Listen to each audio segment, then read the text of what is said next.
let's talk about something that really doesn't get enough attention. Hey guys, this is Abdullah, who would really appreciate if you can hit that like button and subscribe to the channel if you're enjoying my content. Thank you. So let me start by telling you my dream phone and why it would be an absolutely horrible idea to actually implement it. My dream phone has a Snapdragon 888, 16 gigs of RAM minimum, about 512 gigs of internal storage, at least a 6000 milliamp battery capacity, and charging speeds of 100 watts, because why not? Naturally, it has a 4K 120Hz OLED display. The main camera definitely has to be at least 200 megapixels. This phone needs to be really slim, so it needs to be no thicker than about 8 millimeters, and definitely no bezels, thank you. It needs to have dual speakers, because multimedia. And best of all, it shouldn't cost more than $200. This phone looks amazing on paper, right? Now let me tell you why this could possibly be the very worst phone you ever own. First of all, that Snapdragon 888 with its amazing max performance would constantly throttle, so you'd never be able to get a consistent experience using the phone.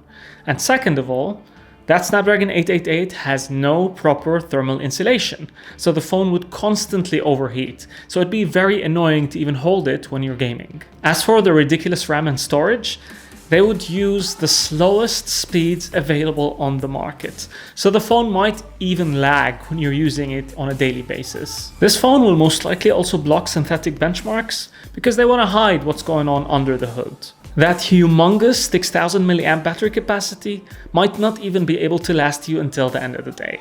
The CPU needs to run quite hard in order to provide you with a usable experience, which makes the phone overheat, which eats the battery, and then best of all, there's no software optimization that's been done whatsoever. So the software likes to eat battery for breakfast. And even though it has a ridiculous 100 watts charging speed, because of the constant charging and no safety measures been put in place, the battery will lose at least 30 to 40% of its maximum capacity within less than a year of usage. That 4K OLED 120Hz display might start facing burn-in issues within less than a year of usage, and it will probably have weird color shifts, terrible viewing angles, dimming issues, and so on. Also, despite having that high refresh rate, when you're actually scrolling through the menus, you'll start to notice jutter and lag because the software optimization is really bad. So it's 120Hz on paper, the actual experience is much less stable. That 200 megapixel camera that I was so looking forward to using will probably take terrible pictures because the processing is just awful.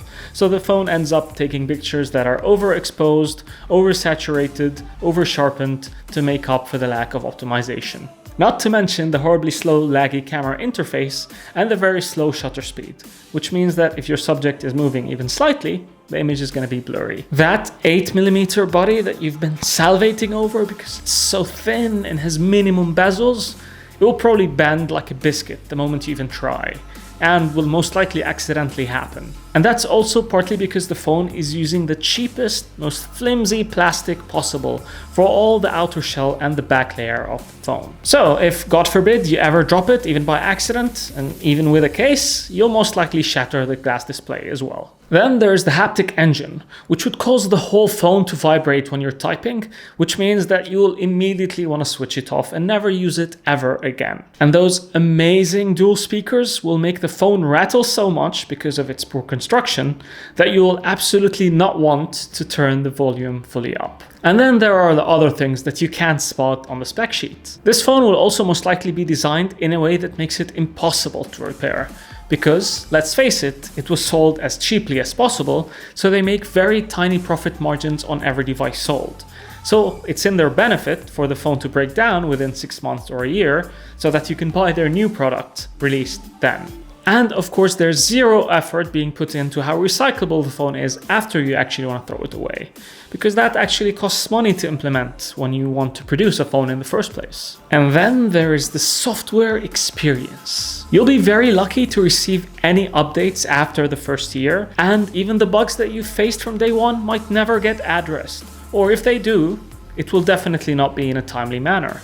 The software also will be filled to the brim with bloatware, and there are ads everywhere so that they can make some money off you while you use their phone. You will be able to turn off the ads luckily, but you'll just need to learn how to dig deep into the software in order to find the correct switches, which, let's face it, very few people even bother with. Did I mention that this phone supports 5G? With a caveat. The phone supports the absolute minimum bands of 5G available. So most likely, very few people will actually be able to benefit from this feature, even though the phone is advertised as having 5G. Anyways, this was all a hypothetical scenario. The question is, would you actually buy this phone? Do keep in mind that you most likely won't even know about any of those issues that I mentioned from just reading the specs. Look, the point of this video is, stop obsessing over the phones and judging a phone solely based on the numbers on a spec sheet. Specs are useful because they give you an indication of the things that you might want and the things that you might not want in a smartphone. But they're even better when the specs are actually implemented well to serve the overall experience of the phone. As a techie, I absolutely love having the best and the most cutting-edge specs. But that doesn't mean that they determine my overall experience of using a phone. And I don't know about you, but based on my experience, the phones that I actually ended up liking the most didn't always have the best specs. It was those phones that I really loved holding and using and provided me with the best experience and maybe a really cool color or a very nice form factor, for example. If I was to ask you about the favorite phone you've owned, you most likely won't even be able to remember from the top of your head the specs it had, but you'll definitely remember the experiences that you had with the phone. Also, not every phone needs to compete with every other phone out there for the exact same things. For example, some phones will be focused on materials, build quality, longevity, etc. Some phones might be focused on performance and gaming. You'll find phones that have a very good battery life, for example, and some phones that are focused on the videography, cinematography aspect of owning a phone. So there's no better or worse, but just different preferences for different people. Now, I would love to hear from you. Have you ever bought a phone that was underwhelming on paper, but you ended up absolutely loving? And have you ended up buying a phone that looked amazing on paper, but you ended up absolutely hating? Let me know in the comments down below. That's it for me. I hope you guys found this video useful. If you did, please don't forget to share, like, and subscribe, and I'll see you in the next one.